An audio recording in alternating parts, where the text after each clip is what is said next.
नमस्कार दोस्तों, welcome to finance शाला। आपका बहुत बहुत स्वागत है हमारे चैनल पे।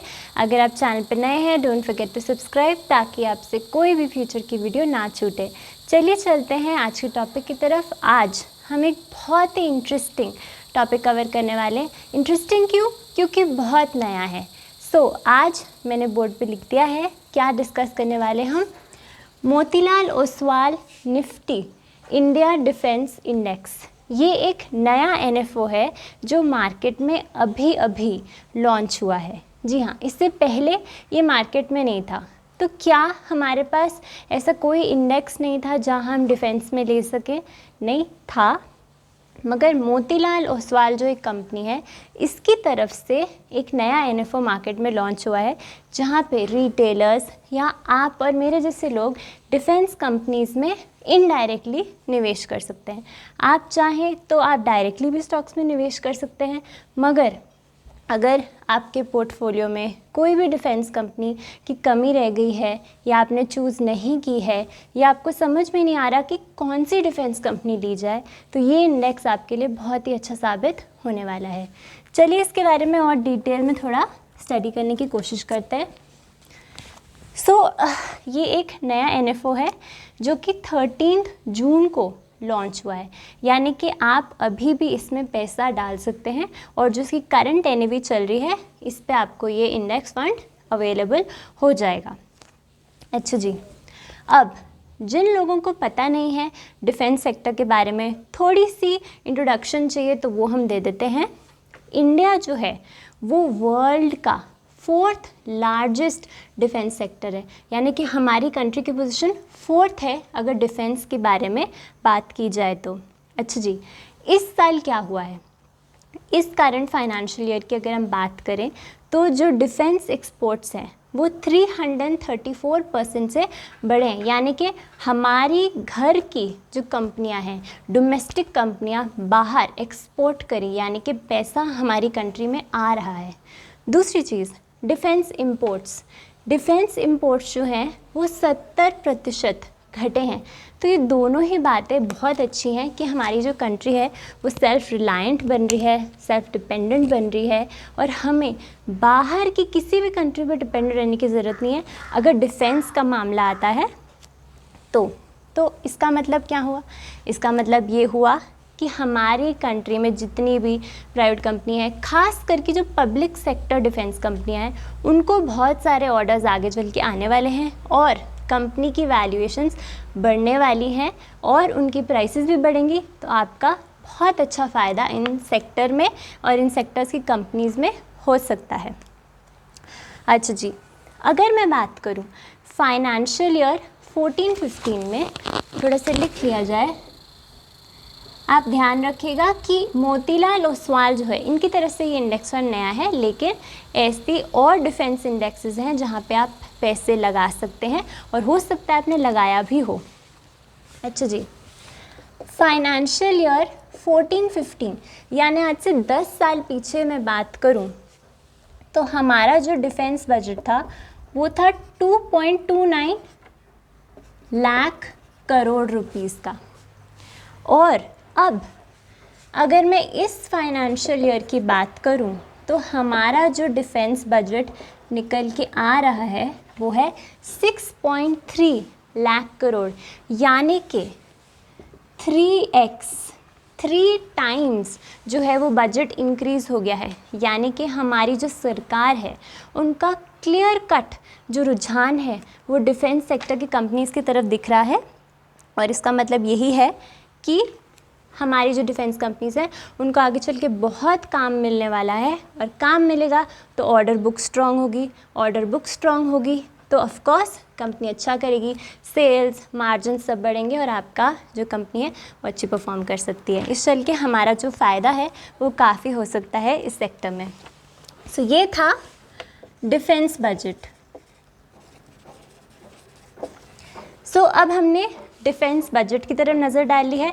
ये फैक्ट है, प्रॉपर रिसर्च एंड एनालिसिस से किया गया है। इवन जो मैंने एक्सपोर्ट और इंपोर्ट की बात की है ये भी फैक्ट ड्रिवन है। तो ये कोई फोरकास्टिंग नहीं है, फ्यूचर की थिंकिंग नहीं है, जो फैक्ट और डेटा अवेलेबल है मार्केट में उसी के बेसिस पे ये मैंने आपको बताया है।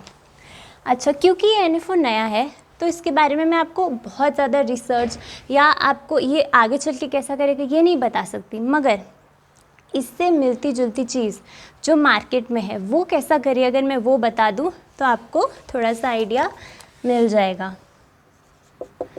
सो निफ्टी इंडिया डिफेंस TRI यानी कि टोटल रिटर्न इंडेक्स, ये मार्केट में अवेलेबल है। सो निफ्टी इंडिया डिफेंस TRI जो है, अगर हम इसकी रिटर्न्स आगे पीछे से देखें, पास्ट रिटर्न्स इसकी देखें तो हमें आइडिया लग जाएगा कि हमारा जो इंडेक्स है आगे चल के कैसा परफॉर्म कर सकता है। सो अगर मैंने इसमें SIP शुरू की 10,000 रुपये की, मैंने अगर यहाँ 10,000 रुपये मंथली इन्वेस्टमेंट करना शुरू किया तो पिछले 1 साल में, पिछले 3 साल में और पिछले 5 सालों में मुझे कैसे रिटर्न्स मिले मैं आपको बता देती हूँ।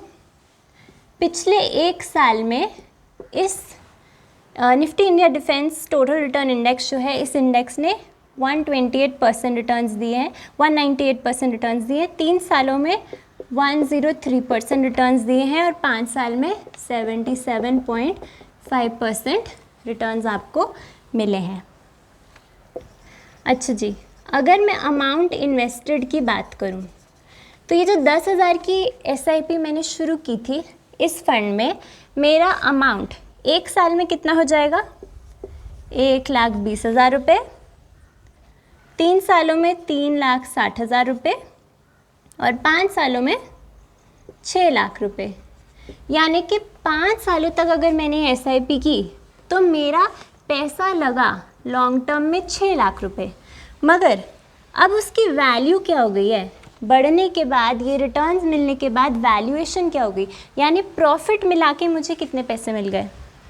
सो 1 साल में 2,27,026, 3 सालों में 12,88,544 और 5 इयर्स में 35,56,606 रुपीज़। यानी कि आपका पैसा लगा मात्र 6 लाख रुपए, लेकिन 5 सालों में वो पैसा आपका 35 लाख रुपीज़ तक पहुंच चुका है। यही पावर होती है लॉन्ग टर्म इन्वेस्टमेंट की, कंपाउंडिंग की। और सिर्फ यही नहीं, जो फ्यूचर ओरिएंटेड सेक्टर्स है या जहाँ पे सरकार का रुझान होता है, जहाँ गवर्नमेंट ऑफ इंडिया इंटरेस्टेड रहती है, वो सेक्टर बढ़ता ही बढ़ता है। तो आप समझ लें कि जो गवर्नमेंट है वो इन कंपनीज़ की क्या हो गई? CEO हो गई। जैसे कोई भी कंपनी होती है, उसका CEO लॉन्ग टर्म का प्लान बताता है कि आगे चल के वो क्या करेगा, कहाँ कैपेक्स करेगा, उस हिसाब से कंपनी भागती है। तो आप समझ लें कि डिफेंस सेक्टर जनरली सरकार से कंट्रोल रहता है, और अगर उन्होंने कैपेक्स करने का या इस सेक्टर को खूब पैसे देने का फैसला कर लिया है तो इस सेक्टर अच्छा ही परफॉर्म करेगा। चलिए, कंपनीज़ की अगर मैं बात करूँ, सो इस इंडेक्स में जो कंपनीज़ रहेंगी, आपने सुना होगा HAL, BEL, solar industries, BDL, Cochin shipyard जैसी बहुत अच्छी अच्छी कंपनीज़ जो हैं वो इस इंडेक्स में आपको अवेलेबल रहेंगी। सबसे ज़्यादा जो एलोकेशन है इस इंडेक्स का वो BEL और HAL में है। HAL में 21.69% और BEL में 20.72%। जितना इस जो इंडेक्स है उसका निवेश इन 2 कंपनीज़ में ज़्यादातर रहने वाला है। यानी कि आप लगा सकते हैं कि 41% जितना खाली 2 कंपनीज़ में ही इस इंडेक्स का जो होगा वो कंट्रीब्यूशन होगा। यानी कि जब आप पैसा लगाएंगे तो ध्यान रखिएगा, 10 बहुत सारी कंपनीज़ हैं इस इंडेक्स के अंदर, लेकिन मेजरली जो मोस्ट इम्पॉर्टेंट कंट्रीब्यूशन होगा या हैवी इन्वेस्टिंग होगी इस इंडेक्स की, वो इन 2 कंपनीज़ में रहने वाली है। फॉलोड बाय सोलार इंडस्ट्रीज जहाँ पे 13% रहने वाला है, BDL जिसमें 9, Cochin shipyard 8% and so on so fourth. धीरे धीरे कम हो जाएगा। दोस्तों, ये कोई रेकमेंडेशनल वीडियो नहीं थी, सिर्फ़ और सिर्फ एजुकेशन पर्पस के लिए थी। अगर आपको वीडियो अच्छी लगी हो सो डू लाइक इट, और अगर आपको समझ में आई हो तो मैं आपके लिए ऐसी और वीडियोस जो है वो लेके आऊँगी। नए NFOs डिस्कस करते रहेंगे हम। अगर आपको वीडियो अच्छी लगी तो don't forget to like, and अगर आपको कोई भी डाउट है तो डोंट फॉरगेट टू कमेंट। आपको जो कुछ भी पूछना है आप पूछ सकते हैं। आपको जो फ़ंड्स अच्छे लगते हैं या आपके मन में भी कोई फ़ंड होगा तो आप उसको ज़रूर दूसरे व्यूअर्स जो हैं उनको रेकमेंड कर सकते हैं। So thank you for watching. तब तक के लिए बाय।